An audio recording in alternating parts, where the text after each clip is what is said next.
Allahu Allahu Allahu Allah Allahu Allahu Allahu. Faslun bisuruti wujubi sholati wa sihhatiha.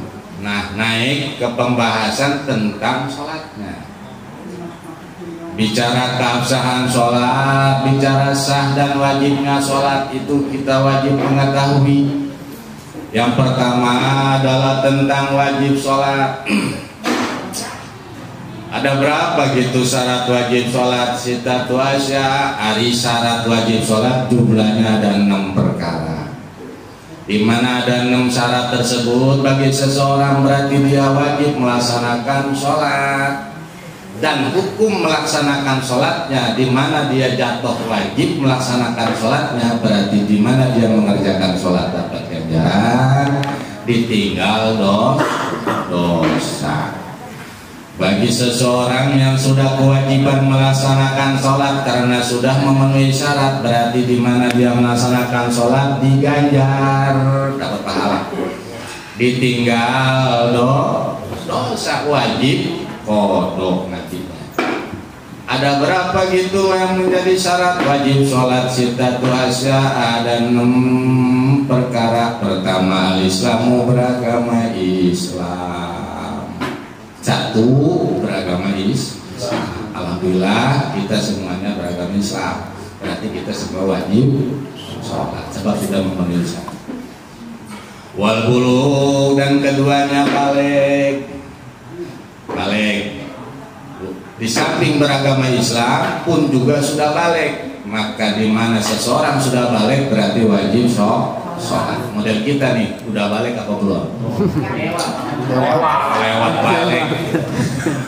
Kelewat balik kita mah berarti kita wajib sholat. Ada balik udah 3 kali. Walaklu, yang ketiga berakal. Nah, udah contohnya ada ini kita semua punya akal nggak ini? Punya. Sehat kan? Berarti kita wajib sholat. Wal khulu minal haidi wal nifas. Yang keempat, syarat wajib sholat adalah sepi dari haid dan nifas. Ya, ini suci dari haid dan nifas. Ini laki-laki suci nggak dari haid dan nifas? Model haid laki. Dan perempuan di mana suci dari haid, di mana suci dari nifas, wajib sholat. Sebab perempuan mah di mana sedang haid haram sholat. Haram. Ketika nifas haram sholat perempuan mah. Tapi ketika suci dari haid nifas wajib sholat.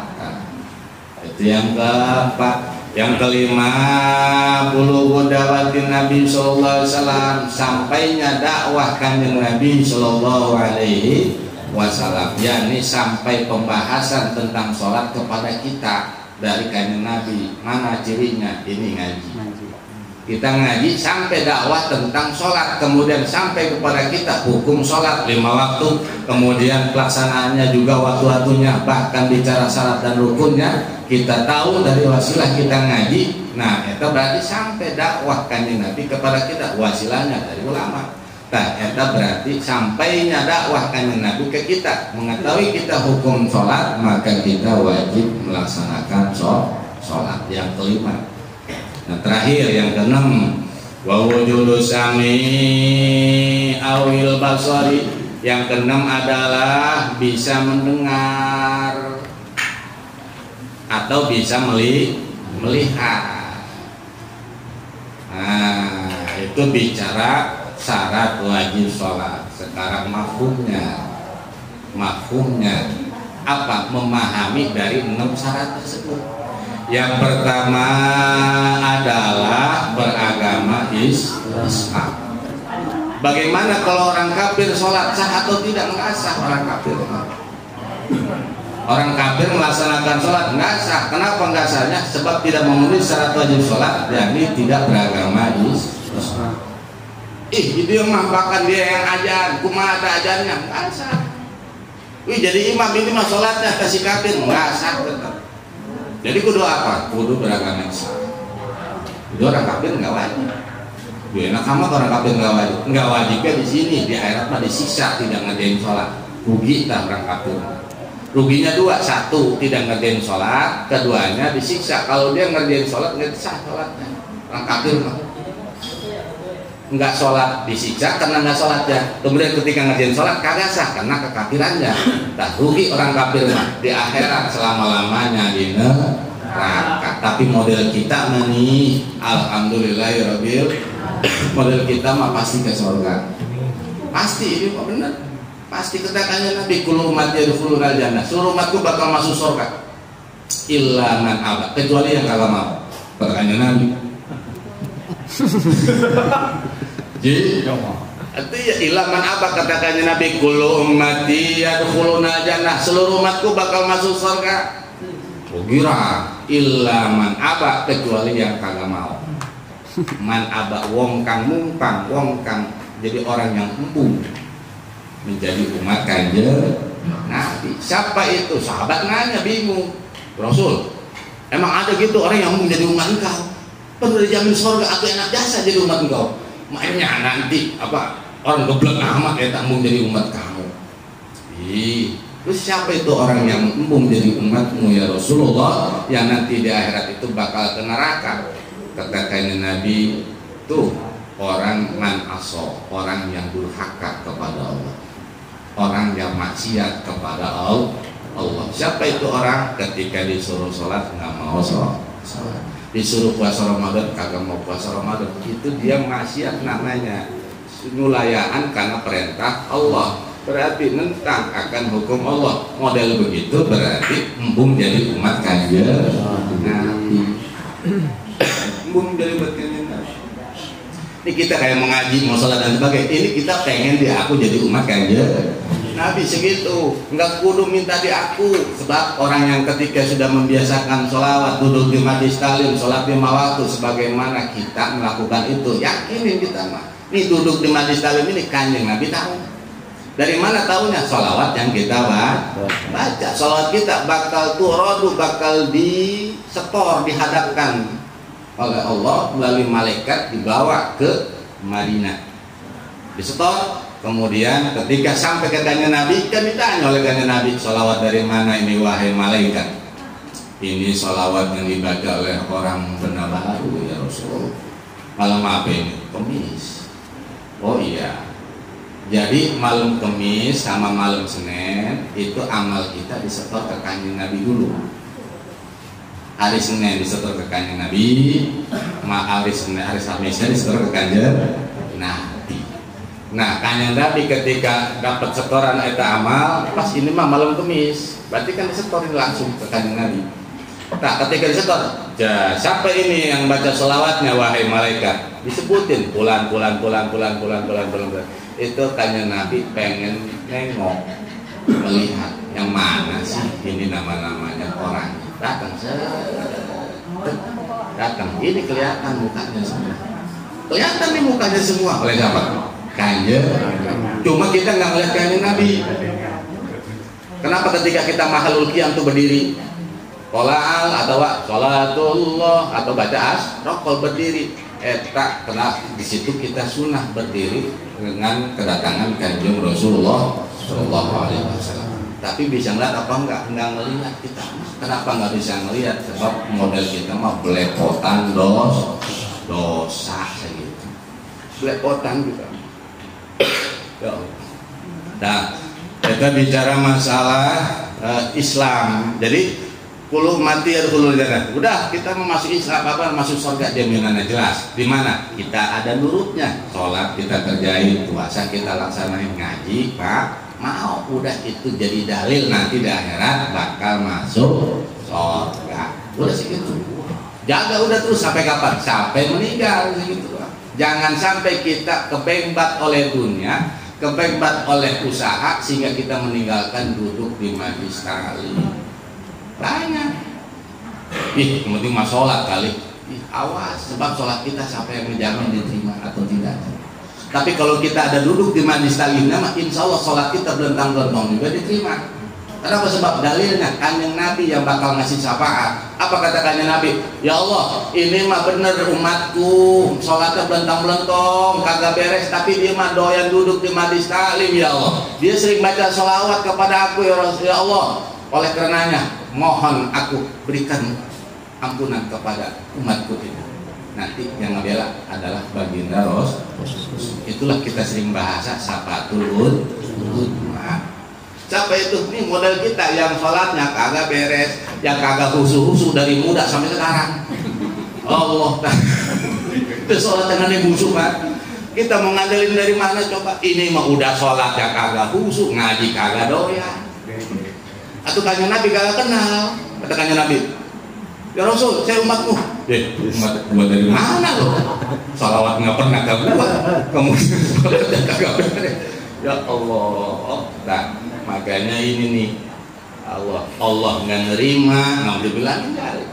Makanya ketika kita bicara duduk di majelis ilmu, ini menjadi dalil untuk kita supaya nanti di akhirat kanjeng Nabi bakal mengenal kita. Mudah-mudahan kita semuanya mendapatkan sahabatul ummah baginda Rasulullah sallallahu alaihi wasallam, dan kita berada di bawah naungan bendera baginda Rasulullah sallallahu alaihi wasallam. Kita sering doa di bulan puasa waktu liwa'i sayyidina Muhammadin sallallahu alaihi wasallam, di bawah naungan bendera baginda Rasul. Itulah harapan kita. Dari mana itu kita belajar naungan dengan wasilah guru yang Islam. Nah, jadi kalau orang kafir mah nggak wajib melaksanakan sholat tapi disiksa, tidak sholatnya pedah, dia meninggalkan syariat Islam, tidak beriman ke Allah, tidak beriman ke baginda Rasul, diancam dengan neraka selama-lamanya orang kafir. Yang kedua, syarat wajib sholat adalah balik. Bagaimana kalau ada seseorang belum balik tapi dia melaksanakan sholat? Contoh, kita punya anak baru 5 tahun tapi udah pinter cara niat duduk, bahkan doa-doa juga lebih hafal daripada kita sebagai orang tuanya. Orang tua aja pengantirin anaknya doang, kemudian anaknya mah baca doa segala pejetuk, emaknya kagak bisa.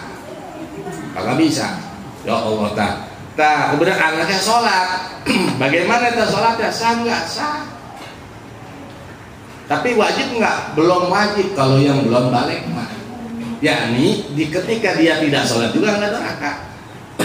Tapi awas ketika sebagai orang tua mah melihat anak eta bicara ibadah, lihat usianya. Kalau sudah 7 tahun itu orang tuanya wajib nyuruh sholat. Orang tuanya ini yang jadi orang tua. Anaknya 7 tahun wajib orang tuanya nyuruh. Misalnya ini orang tuanya kagak nyuruh acan, ini mah anaknya 7 tahun kagak disuruh sholat atau apa? Bapaknya doang mamanya sholat, anaknya kagak disuruh, doraka yang nyuruh. Enggak nyuruhnya doraka. Jadi kudu dua-duanya apa salah satunya? Pokoknya salah satunya. Misalnya suaminya mah kerja, kan nggak mungkin nongkrongin di rumah, berarti mesen ke bininya. Nah, tuh nanti anak kita ingetin kalau sholat aja. Adapun dia mau atau enggak, udah terserah. Tapi yang penting ada nyuruhnya. Tuh nyuruhnya itu aja. Ketika anak usia 7 tahun. Ketika dia nggak mau sholat, pukul jangan dipukul 7 tahun. Terus 7 sampai 10 tahun, nyuruhnya wajib, tapi nggak mau ngerjainnya dia jangan dipukul. Tapi kalau usia sudah 10 tahun mah, eta wajib nyuruhnya. Kalau itu anak kagak mau sholat, itu wajib dipukul. Cuma pukulnya goer mubaroh. Mukul itu goer mubaroh, pukul yang tidak mangkakan bare. Apa bahasa Sunda mah bare. Jadi pukulan yang tidak mangkakan itu anak celaka. Mana kalau kita dulu ngaji sudah disabet, sabet itu betis apa dengkul?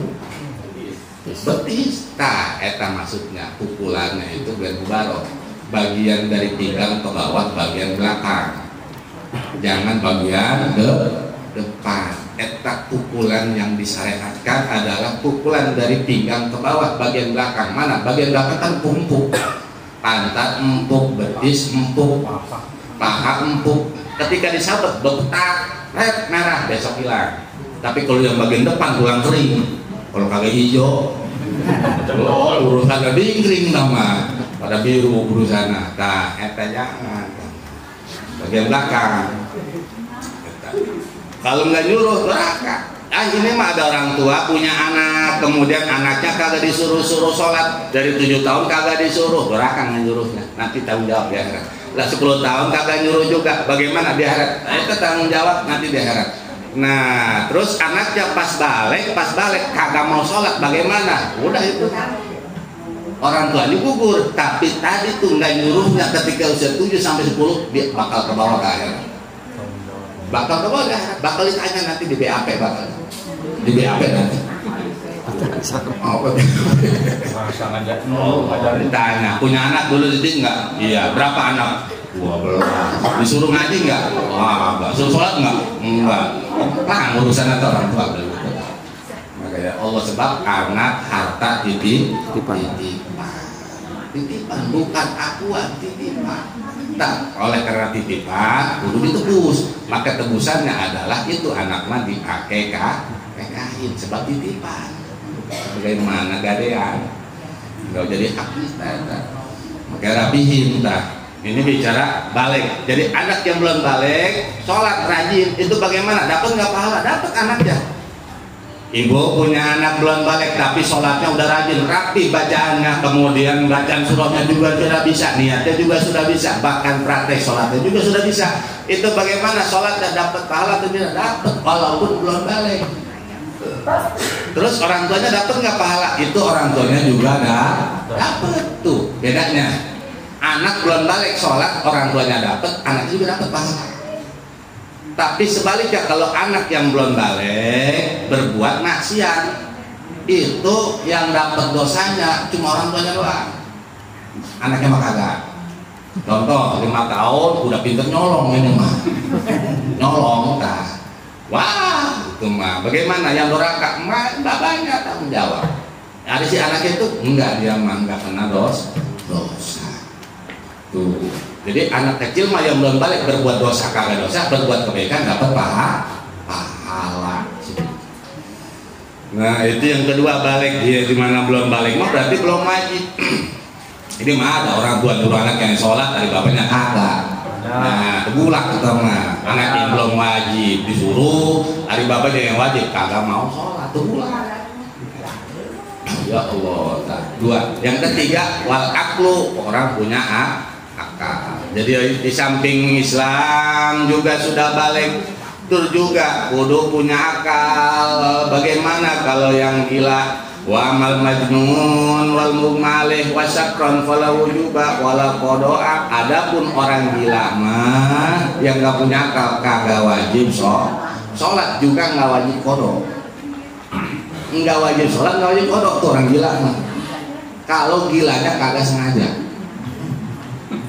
Awas, ada orang stres, di mana stres kan hilang akal, berarti nggak wajib sholat. Ketika dia waras nggak wajib qada. Misalnya ini Pak, dia gilanya 20 tahun, 20 tahun ini mah usia 20 tahun stres. Pas balik misalnya 15 tahun balik stres. Apa jadi stresnya? Kadang nggak pakai celana, kadang nggak pakai baju dan celana, kadang pakai baju nggak pakai celana. Dan orang gila. Kemudian pas usia 40 sadar, itu bagaimana? Nggak wajib qada tuh selama 15 tahun. Nggak wajib qada. Nah, kalau gilanya tidak sengaja. Emang ada gila sengaja? Ada. Mana? Tuh kayak ngewirid. Maaf, ngewirid itu kemudian gila, itu faktor gila sengaja. Ngewiridnya mah. Makanya jangan suka murah diri lah. Misalnya ibu dikasih wiridan, jangan kerjain. Ibu-ibu ngaji dikasih wiridan sama gurunya, jangan kerjain udah. Kalau sholawat pakai silakan. Tapi kalau wiridan jangan. Kenapa? Sebab manta akan stres. Kamu kenapa stres? Boro-boro mikirin wiridan. Laki aja manunya stres pembimbing. Artinya udah perempuan mah kalau ngaji sholawatan mah enggak. Tapi kalau misalnya gurunya ngasih amalan ini dibacanya sholat tahajud sekian, jangan kerjain kalau bagus. Pun begitu amat. Bukan masalah itu, sebab itu bakal mantakan stres. Awas perempuan mah, udah perempuan mah tadi dibilang apa? Nurut sama sholat 5 waktu, nggak kudu urat wirid. Udah kalau 4 sampai situ nggak jadi masalah. Kemudian misalnya nggak punya wiridan, tasbih gua kagak punya misalnya, dia masih cuma sholat 5 waktunya. Kemudian buat badiah kobiahnya juga nggak dikerjain. Kemudian fardunya juga puasa fardu doang, sunnah mau boro-boro nggak ngerjain. Kubakating nurut sama suami, nah kita surga udah jaminan segitu udah. Terus kemudian jadi apa coba? Perempuan.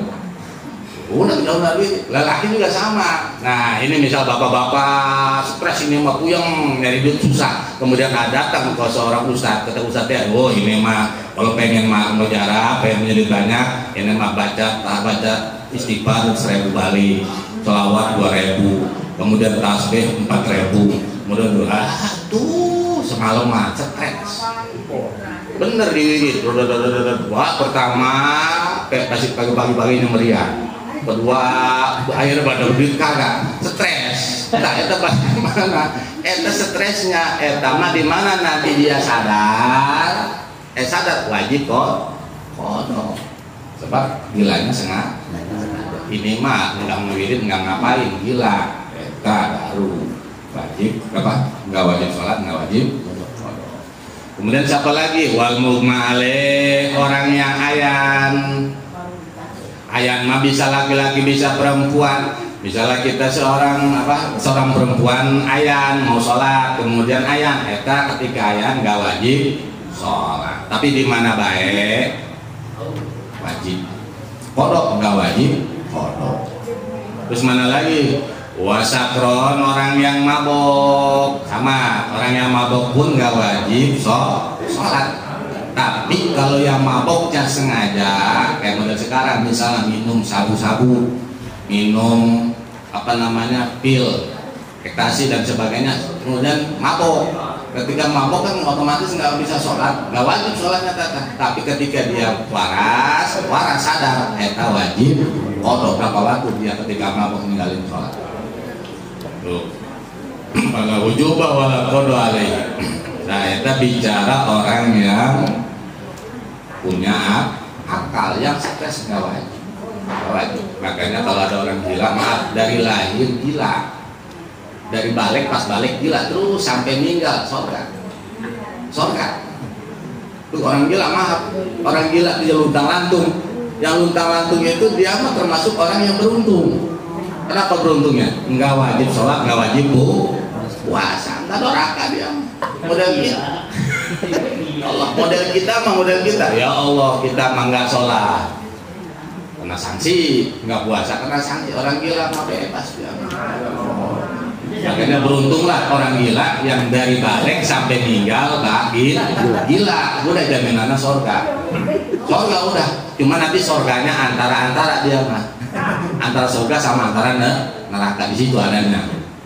Gak surga kagak neraka. Kenapa kan nggak ke neraka? Sebab dia nggak punya dosa.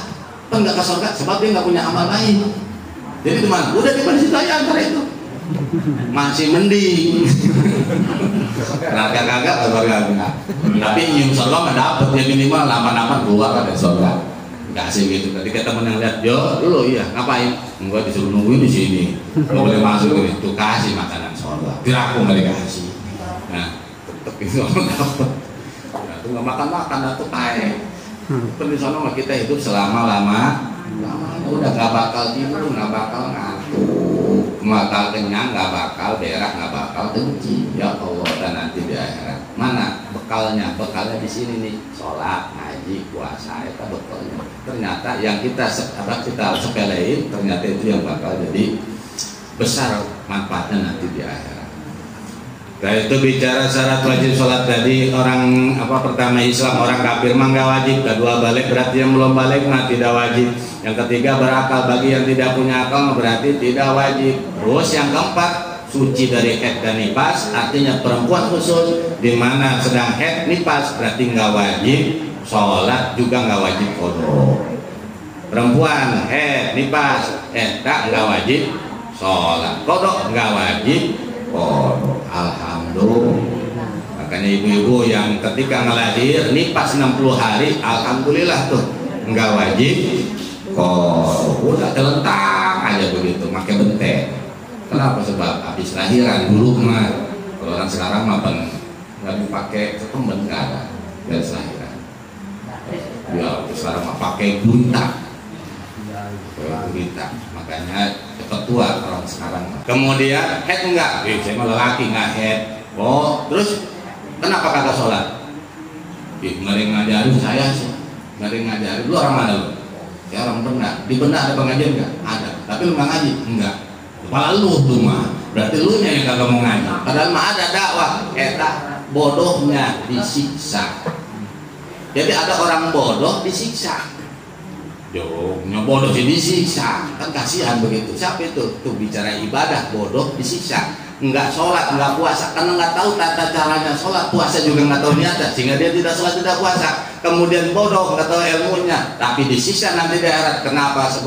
Sebab dia hidup di lingkungan yang ada yang mengajarkan ilmu tentang sholat dan puasa. Tuh enggak ngaji eta matakan neraka. Enggak ngaji eta matakan neraka. Ya Allah. Makanya kita mah ada bahasa ngaji ngegugurin kewajiban yang mana. Sebab kita bicara ibadah itu sholat wajib, puasa wajib, zakat wajib, haji wajib. Ini gak gugurin kewajiban yang mana. Ketika nisbat ngajinya, iya wajib. Ketika ngaji beres, gugur kewajiban. Tapi apakah beres di situ? Belum beres ceritanya. Terus. Nah, kemudian terakhir adalah wa wujudu sam'i awil basari. Yang keenam adalah adanya pendengaran. Maaf, ketika ada seseorang dilahirkan budak ini mah, budak, tapi mata ngelihat, itu masih wajib sholat. Ada orang dilahirkan ini mah kupingnya budak. Apa ciri budaknya? Ketika lahir matanya mah melotot nangis, tapi ketika ada suara geledek cuek, itu kagak kaget aja, emaknya mah ngejibur, emaknya babanya kaget, tapi dia tekepin anaknya mah dia macam melotot, ini anak ini mah dia kagak kaget, waduh ini anak kita hebat ini, ternyata budel.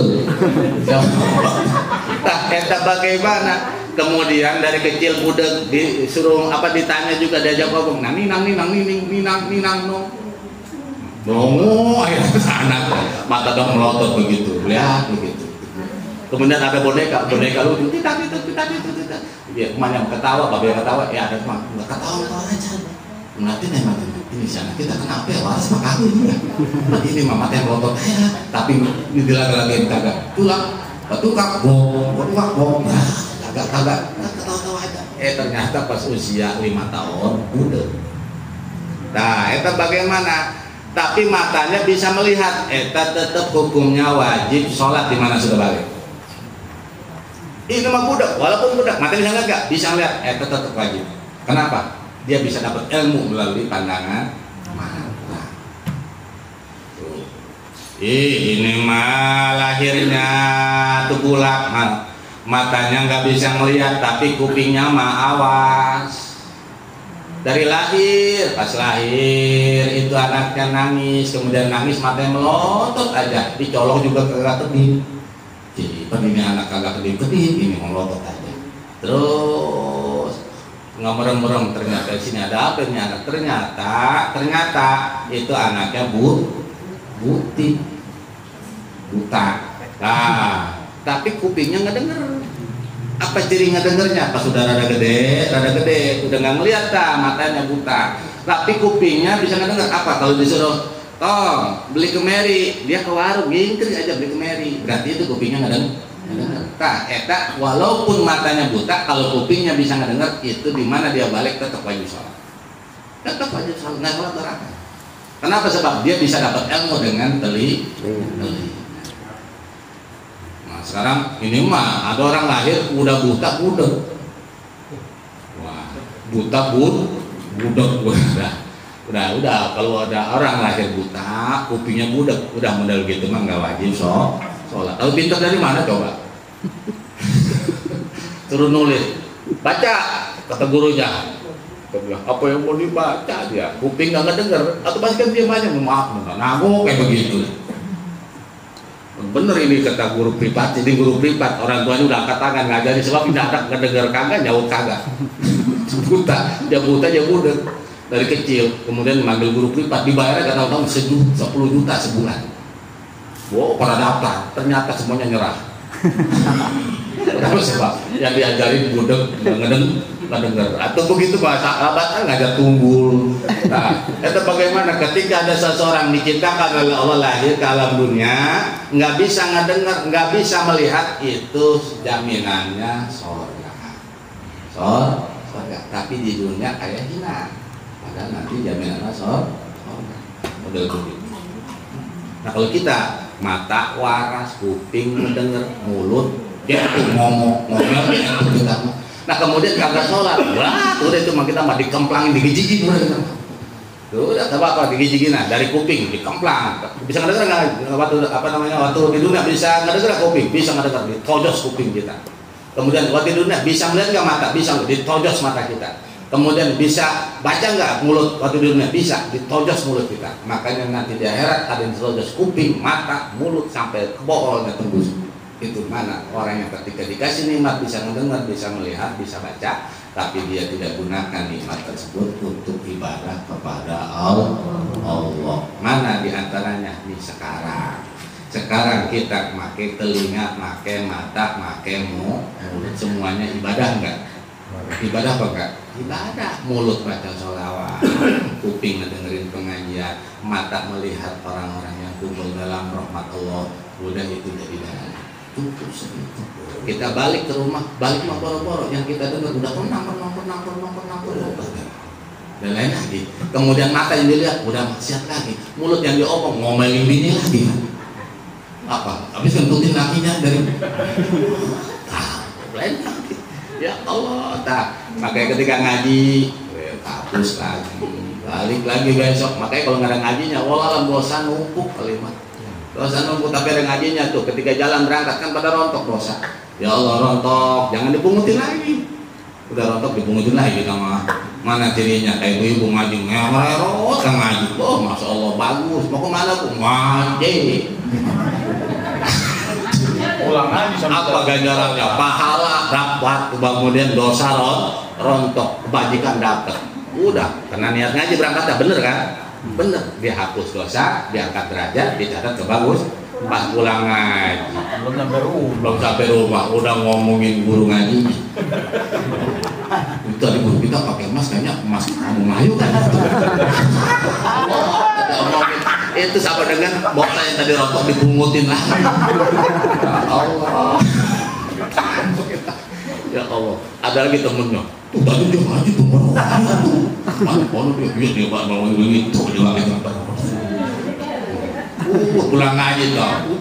Itu gerbong ada yang berdua jalan konvoy, ada yang bertiga sore mah ngomongin teman-temannya temennya kayaknya ngomongin ya Allah itu sama lagi ngumpulin dos itu nggak beres sampai rumah weh ini kita ngomong belum beres terus besok aja terus ngomongin temen ya Allah dan dosa bukan yang hilang banget dikumpulin lagi tapi besok yang ngaji hilang lagi makanya bu kalau pulang ngaji maaf ini mah udah mulut lakban apa masuk mulut lakban udah tadi ngaji diajarin doa wudhu udah setelah panjang jalan baca doa wudhu aja sampai rumah insya Allah selamat ada yang nanya Pak nah ini udah kita mau pulang balik saya ngapelin doa tadi tuh dari guru tadi saya belum apa itu rumah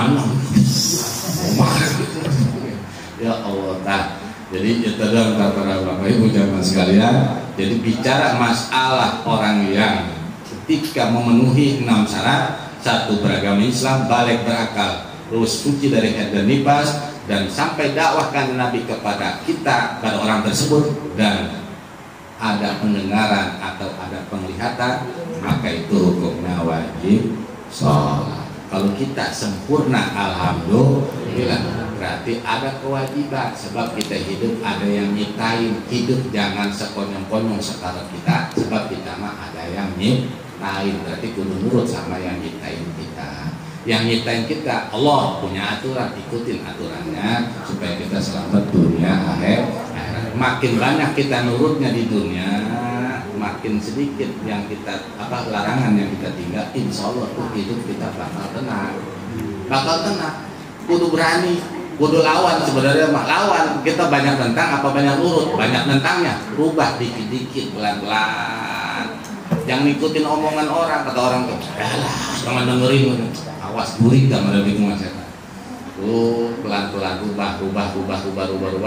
Semakin banyak nurutnya, maka bakal dapet keutamaan. Jangankan di akhirat, di dunia tuh bakal diberikan keutamaan. Mana diantaranya nyaman hidup, tenang hidup, bahkan bakal menjadi surga. Jangankan masuk surga nanti di akhirat, di dunia pun dunia itu bakal jadi surga bagi orang yang nurut perintah Allah, yang ninggalin larangan-larangannya, bakal jadi surga hidupnya dunia. Itulah disebut surga Firdaus. Surga Firdaus itu di dunia. Siapa? Orang yang nurut ke Allah, meninggalkan seluruh larangan-larangannya, bakal dapat surga Firdaus. Di mana? Di dunia kene. Apa dunia kene? Dunia itu dia kasih gampang begitu. Apapun yang dia ingin itu bakal itu. Kenapa? Ada nurutnya. Ada. Tinggal kita. Gue pengen kayak dia, no. Gampang sebenarnya. Kita punya hak. Atau ikutin aja perintah yang punya aturan. Terus tinggalin larangan yang punya aturan. Bab kita semuanya sama nih. Di hadapan Allah sama. Makanya kita pengen mendapatkan keutamaan itu. Mudah-mudahan kita semuanya diberikan kekuatan untuk bisa melaksanakan seluruh perintah Allah dan meninggalkan larangan-larangan Allah, dan kita semuanya berada dalam rahmat dan ridha Allah Subhanahu wa ta'ala. Tinggal hukum masalah syarat sah sholat. Wallahu a'lam bishawab. Allahumma sholli wa sallim ala sayyidina Muhammadin wa alihi wasallam. Radhiyallahu ta'ala kulli sahabati Rasulillah ajma'in. Amin ya Allah ya rabbal alamin. Allahumma hdina siratal mustaqim wa hdina siratal mustaqim. Allahumma hdina siratal mustaqim siratal ladzina an'amta 'alaihim wa sahbihi wa sallim. Masyaallah alaika rabbika dalikal fadlu minka fa billahi alim. Sallallahu wa sallim ala jami'il anbiya wal mursalin. Walhamdulillahi rabbil alamin. Wassalamu alaikum warahmatullahi wabarakatuh.